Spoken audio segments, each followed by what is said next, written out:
ଭାରତ କେବଳ ଏକ ଶାନ୍ତିପ୍ରିୟ ଦେଶ ନୁହେଁ, ଆବଶ୍ୟକ ପଡ଼ିଲେ ନିଜ ଶତ୍ରୁଙ୍କୁ ଯଥୋଚିତ ଉତ୍ତର ଦେବାର କ୍ଷମତା ମଧ୍ୟ ରଖେ। ଆଧୁନିକ ଯୁଦ୍ଧ କେବଳ ସେନାଙ୍କର ସାହସ ଉପରେ ନୁହେଁ, ବରଂ ଦେଶ ପାଖରେ ଥିବା ଶକ୍ତିଶାଳୀ ଅସ୍ତ୍ର, ମିସାଇଲ, ଯୁଦ୍ଧ ବିମାନ ଏବଂ ରକ୍ଷା ପ୍ରଯୁକ୍ତି ଉପରେ ମଧ୍ୟ ନିର୍ଭର କରେ। ଭାରତ ପାଖରେ ଏମିତି ଅନେକ ଘାତକ ଓ ଶକ୍ତିଶାଳୀ ଅସ୍ତ୍ର ଅଛି ଯେଉଁମାନେ ଯୁଦ୍ଧ ସମୟରେ ଶତ୍ରୁ ଦେଶ ପାଇଁ ବଡ଼ ଆହ୍ୱାନ ସୃଷ୍ଟି କରିପାରନ୍ତି। ତେବେ ଭାରତର ସେମାନେ କେଉଁ କେଉଁ ଶକ୍ତିଶାଳୀ ଅସ୍ତ୍ର, ସେମାନଙ୍କର କ୍ଷମତା କେତେ, ଯୁଦ୍ଧ ସମୟରେ ସେମାନେ କିପରି ଭାରତକୁ ଶକ୍ତିଶାଳୀ କରନ୍ତି, ଆଜି ଏ ବିଷୟରେ ଡିଟେଲରେ ମୁଁ ଆପଣଙ୍କୁ କହିବି। ଆଜିର ଏହି ଭିଡିଓରେ ଆମେ ସେହି ସବୁ ଭୟଙ୍କର ଓ ଆଧୁନିକ ଅସ୍ତ୍ର ବିଷୟରେ ଜାଣିବା ଯାହା ଭାରତର ସୁରକ୍ଷା କବଚକୁ ଆହୁରି ମଜବୁତ କରିଛି। ଭାରତ ପାଖେ ଦୁନିଆର ସବୁଠୁ ଶକ୍ତିଶାଳୀ ଏହି 10ଟି ଅସ୍ତ୍ର ରହିଛି। ଏଥିପାଇଁ ଭାରତ ସହ ଯୁଦ୍ଧ କରିବାକୁ ଭୟ କରେ ପାକିସ୍ତାନ।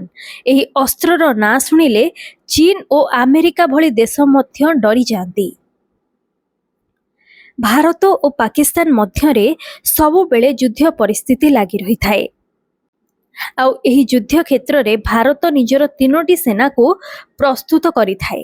ତେବେ ଏହାରି ଭିତରେ ଆସନ୍ତୁ ଜାଣିବା ଭାରତର ପ୍ରତିରକ୍ଷା ଅସ୍ତ୍ରଗୁଡ଼ିକ ବିଷୟରେ କିଛି ଖାସ କଥା। ରିପୋର୍ଟ ଅନୁସାରେ ଭାରତର ରକ୍ଷା ବଜେଟ୍ 5.2 ଲକ୍ଷ କୋଟି ଟଙ୍କା ଅଟେ।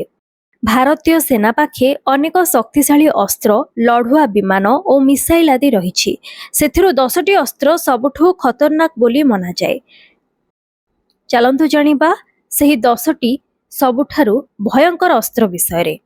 ନମ୍ବର 1ରେ ରହିଛି ରାଫେଲ ଯୁଦ୍ଧ ବିମାନ।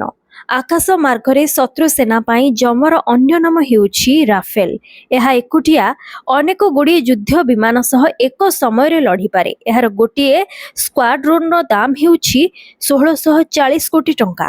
ଗୋଟିଏ ସ୍କ୍ୱାଡ୍ରୋନରେ 18ଟି ଫାଇଟର ଏୟାରକ୍ରାଫ୍ଟ ସାମିଲ ଥାଏ। ନମ୍ବର 2ରେ ରହିଛି ବାଲାଷ୍ଟିକ ମିସାଇଲ ଡିଫେନ୍ସ ସିଷ୍ଟମ, ଯାହା ଦୁନିଆର ସବୁଠୁ ଶକ୍ତିଶାଳୀ ପ୍ରତିରକ୍ଷା କ୍ଷେପଣାସ୍ତ୍ର ପ୍ରଣାଳୀ। ଏହା ଶତ୍ରୁ ସେନାର ମିସାଇଲକୁ ଆକାଶରେ ହିଁ ନଷ୍ଟ କରିଦିଏ। ଏହି ଡିଫେନ୍ସ ସିଷ୍ଟମ କେବଳ ବିଶ୍ୱର 4ଟି ଦେଶ ତଥା ରୁଷ, ଆମେରିକା, ଇସ୍ରାଏଲ ଓ ଭାରତ ପାଖରେ ହିଁ ଅଛି।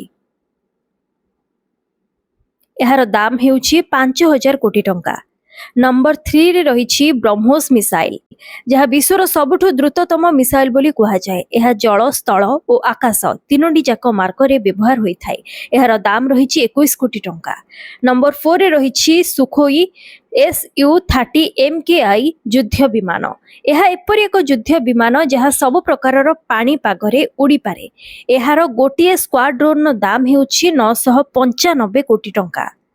ନମ୍ବର 5ରେ ରହିଛି ସବମରିନ।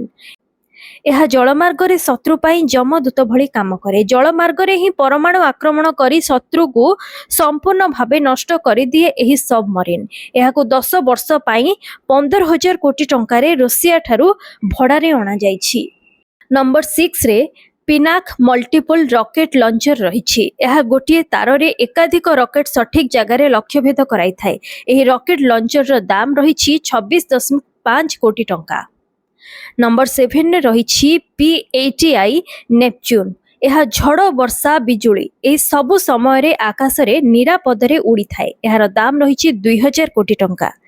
ନମ୍ବର 8ରେ ରହିଛି T-90 ଭୀଷ୍ମ ଟ୍ୟାଙ୍କ। ଏହା ଦୁନିଆର ସବୁଠାରୁ ଶକ୍ତିଶାଳୀ ଟ୍ୟାଙ୍କ ଓ ଏହାର ଦାମ ରହିଛି 35 କୋଟି ଟଙ୍କା। ନମ୍ବର 9ରେ ରହିଛି କୋଲକାତା କ୍ଲାସ ଡେଷ୍ଟ୍ରୟର। ଏହା ହେଉଛି ଭାରତର ସବୁଠୁ ଶକ୍ତିଶାଳୀ ଯୁଦ୍ଧ ଜାହାଜ। ଏହାର ଦାମ ରହିଛି 3900 କୋଟି ଟଙ୍କା। ଶେଷରେ ନମ୍ବର 10ରେ ରହିଛି ଫାଲକନ AWACS। ଏହା ଆକାଶ ମାର୍ଗରେ ହେଉଥିବା ପ୍ରତିଟି ଗତିବିଧିକୁ ନଜର ରଖିଥାଏ। ଶତ୍ରୁ ପାଇଁ ଏହା ଯମ ସଦୃଶ୍ୟ ଅଟେ।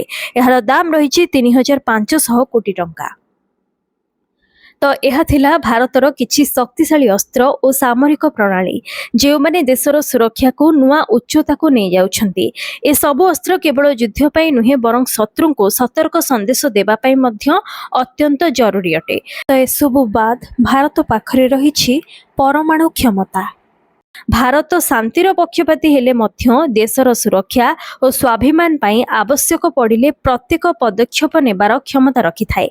କାରଣ ଆଜିର ଦୁନିଆରେ ଶକ୍ତିଶାଳୀ ରକ୍ଷା ବ୍ୟବସ୍ଥା ହିଁ ଗୋଟେ ଦେଶର ସବୁଠୁ ବଡ଼ ଭରସା।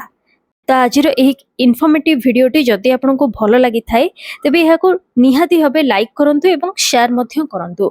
आपनको आम देश सह जड़ित आम देशर सुरक्षा प्रणाली सह जड़ित आज भिडियोटी किभली लागिला मते कमेंट माध्यम निज फीडबैक निहाती जणांतु।